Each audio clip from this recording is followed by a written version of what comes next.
श्री शिवाय नमस्तुभ्यम। अब सुनिए आज की कथा।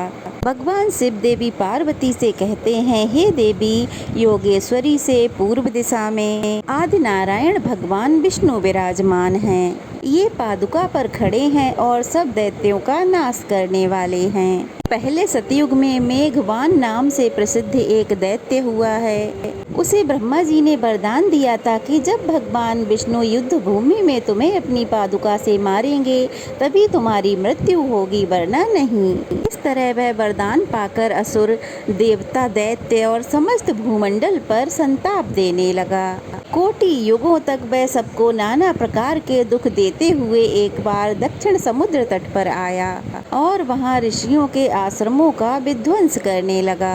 ऋषियों ने उसे अजय समझकर भगवान गरुड़ध्वज का स्तवन किया। ऋषि बोले, हे प्रभु आपको नमस्कार है, परम कल्याणमयी आप योगी को नमस्कार है। आप जनार्दन देव और सृष्टिकर्ता हैं। हे प्रभु आपको नमस्कार है। हे प्रभु केशव को नमस्कार है। आप अतिशय सूक्ष्म तथा अति महान शरीर वाले हैं, आपको बारंबार नमस्कार है। आपकी नाभि से कमल प्रकट हुआ है, आपको नमस्कार है।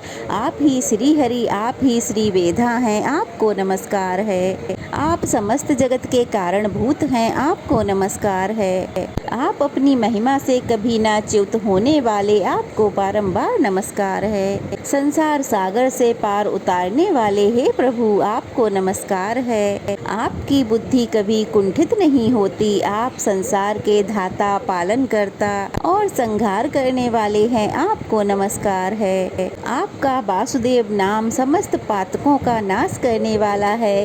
इस सत्य के प्रभाव से ये मेघवाहन दैत्य नष्ट हो जाए। भगवान विष्णु के भक्तों में कभी पाप नहीं ठहरता। भगवान विष्णु स्मरण करते ही अपने भक्तों के सभी पाप दूर कर देते हैं। अगर ये सत्य है तो ये पाप आत्मा दैत्य नष्ट हो जाए। सभी ऋषियों के इस प्रकार स्तुति करने पर आदि नारायण भगवान श्री हरि ने पादुका पर आरूढ़ होकर उन सब लोगों को दर्शन दिया और कहा कि आपके सबके मन में कौन सा कार्य उपस्थित हुआ है, कृपया बताइए, मैं उसे अवश्य ही पूर्ण करूँगा। आपके द्वारा की हुई इस स्तुति से मैं बहुत अधिक संतुष्ट हूँ। तब ऋषि बोले, प्रभु आप सब कुछ जानते हैं, आपसे कुछ भी छुपा हुआ नहीं है। इस मेघवाहन दैत्य का संहार कर दीजिए जिससे सारा संसार निर्भय हो सके। उनके इस प्रकार कहने पर भगवान प्रभु ने उस दैत्य को युद्ध के लिए ललकारा और अपनी पादुका से उसकी छाती पर प्रहार कर दिया। प्रहार करते ही वह दैत्य समुद्र में गिर पड़ा और उसके प्राण पखेरु उड़ गए। उस दैत्य का वध करके भगवान विष्णु वहीं स्थित हो गए। आज भी वह वहीं उसी पादुका पर खड़े हुए हैं। जो श्रेष्ठ मनुष्य भक्ति पूर्वक एकादशी को उनकी पूजा करता है वह आनंदित होकर स्वर्ग लोक में निवास करता है। जिनके हृदय में भगवान आदि नारायण विराजमान है उनके लिए कलयुग में भी सतयुग है।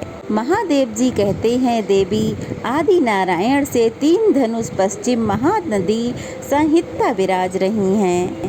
जब जरासंध के आक्रमण के भय से सभी मथुरावासी और श्री कृष्ण के परिवार के सदस्य जब मथुरा सुनी करके आए तो वह प्रभास क्षेत्र में ही आए।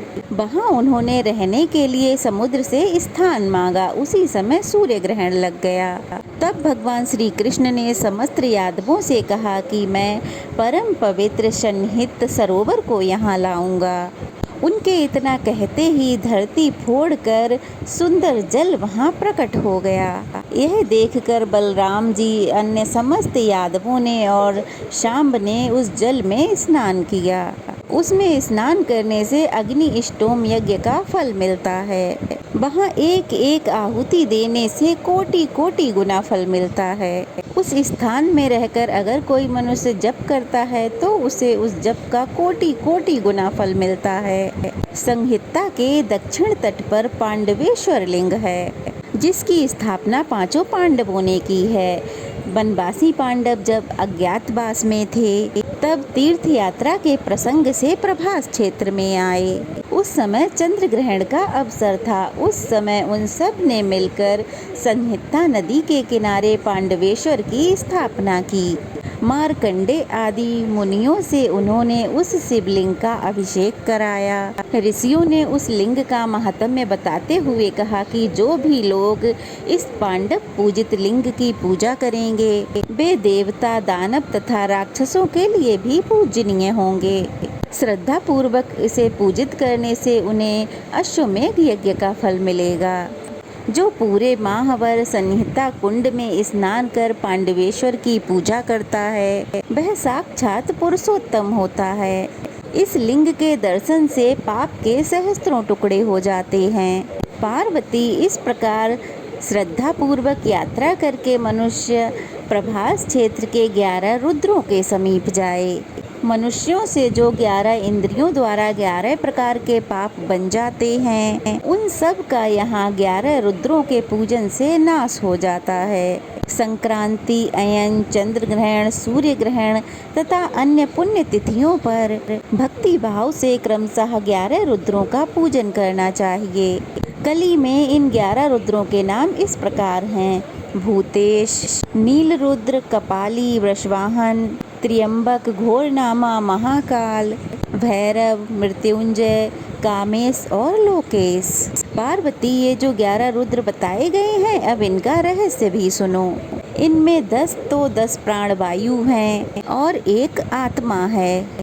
रुद्रों में आदिदेव सोमेश्वर भी हैं। उनकी भूतेश्वर नाम से विधिवत पूजा करनी चाहिए। उन्हें पंचामृत से स्नान कराकर सत्योजात मंत्र से सुंदर पुष्पों से उनका पूजन करना चाहिए। भक्ति पूर्वक सदाशिव का ध्यान करते हुए 3 बार परिक्रमा और साष्टांग प्रणाम करें। मह तत्व से लेकर जो विशेष पर्यंत 25 भूत बताए गए हैं उन सब के ईश्वर होने से इन शिव को भूतेश्वर कहते हैं। भूतेश्वर का पूजन करके मनुष्य मोक्ष को प्राप्त होता है।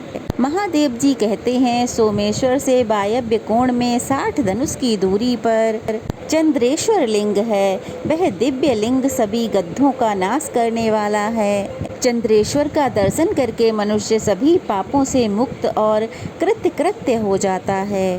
प्राचीन काल में यह पृथ्वी दैत्यों के भार से पीड़ित होकर गऊ का वेश धारण करके प्रभास क्षेत्र में आई और उसने भक्ति भाव से उत्तम शिवलिंग की स्थापना की। इससे मैं प्रसन्न हुआ और बोला, हे भूदेवी, भगवान विष्णु के हाथों ये सभी दैत्य मारे जाएंगे और नष्ट हो जाएंगे, तब तुम्हारा भी उद्धार हो जाएगा, तुम्हारा भार भी उतर जाएगा। तुमने यह जो परम सुंदर शिवलिंग स्थापित किया है यह संसार में धरिद्रेश्वर नाम से विख्यात होगा। मैं इसमें सदैव निवास करूंगा। भादों के कृष्ण पक्ष की तृतीया को जो मनुष्य इस शिवलिंग का पूजन करेगा वह निश्चय ही अश्वमेध यज्ञ का फल पाएगा।